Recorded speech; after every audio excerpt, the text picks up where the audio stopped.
பெருங்கருணை அருட்பெருஞ்சோதி ஆன்மனை செய்வர்களே, இது நம்ம இப்பதான் சுத்தாக்கி இந்த சைவ திருமடம்னு புதுவையில் ஒரு இடம் வாங்கி போட்டு கட்டுறதுன்னு ஆரம்பிச்சிருக்கோம். போர் போட்டுக்கிறோம், எலக்ட்ரிக் எழுதி கொடுத்துருக்குறோம்.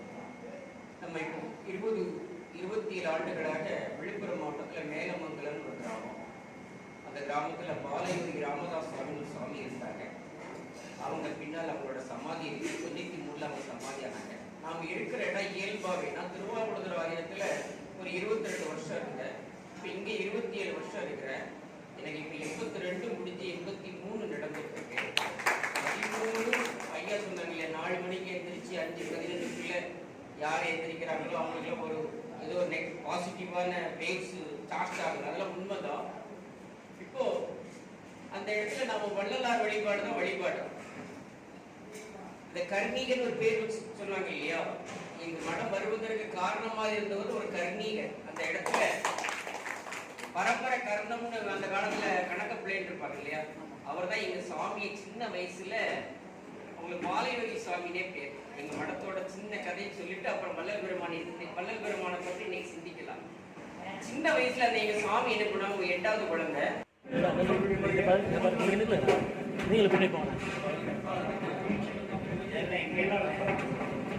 சிதம்பரம் சங்கத்தார் இந்த மரியாதையை ஐயா அவர்களுக்கு செய்கிறார்கள்.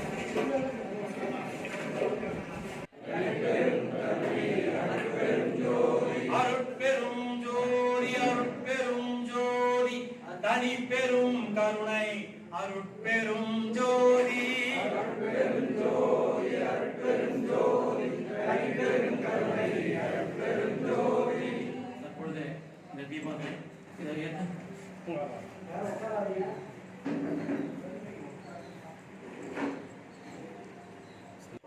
பரம் ஜோதி ஜோதி ஜோதி அருள் ஜோதி ஜோதி ஜோதி சிவம் வாம ஜோதி சோம ஜோதி வான ஜோதி ஞான ஜோதி ஏம ஜோதி யோக ஜோதி வாத ஜோதி நாத ஜோதி ஏவ ஜோதி யோக ஜோதி ஏறு ஜோதி ஏறு ஜோதி ஏக ஜோதி ஏக ஜோதி ஏக ஜோதி ஏக ஜோதி ஆதி வாழ்க நாதனே ஜோதி அருட்பெருஞ்சோதி தனி பெருங்கருணை அருட்பெருஞ்சோதி எல்லா உயிர்களும் இன்பம். அந்த சமயத்தில் சொல்லும்போது ஒரு 5 விடயம் சொல்லுவாங்க. அதை முதல்ல செஞ்சுக்கிட்டே வந்தோம்னா வள்ளல் பெருமான் நம்மளை கூப்பிட்டுக்குவாங்க. யாவருக்குமாம் இறைவருக்கு ஒரு பச்சி இலை அப்படின்னு. நீங்க சிவனை கும்பிடுங்க, பெருமாளை கும்பிடுங்க, மாற்று கருத்தே இல்லை. அப்புறமா உள்ளவாங்க.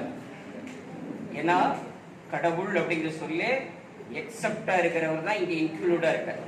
எக்ஸப்டா இருக்கிறவருக்கு தான் இன்க்ளூடா இருக்கிற அந்த தன்மையே இருக்கு. நீங்க எப்படி கும்பிட்டாலும் ஜோதிங்கிற வார்த்தைக்கு என்ன பொருள் தெரியுமா? அறிவு. இறைவனுடைய உண்மை சொரூபம் எதுனா அறிவு சொரூபம். பெருஞ்சோதின் வள்ளல் பெருமான் நமக்கு அடையாளப்படுத்தினார். அவன் பேரறிவு சொரூபமாக இறைவன் இருக்கிறான். சத்திய ஞான சபை இன்னைக்கு நம்ம எப்படி அனுப்பிக்கணும்? சத்திய ஞான சபைனாங்க. சத்திய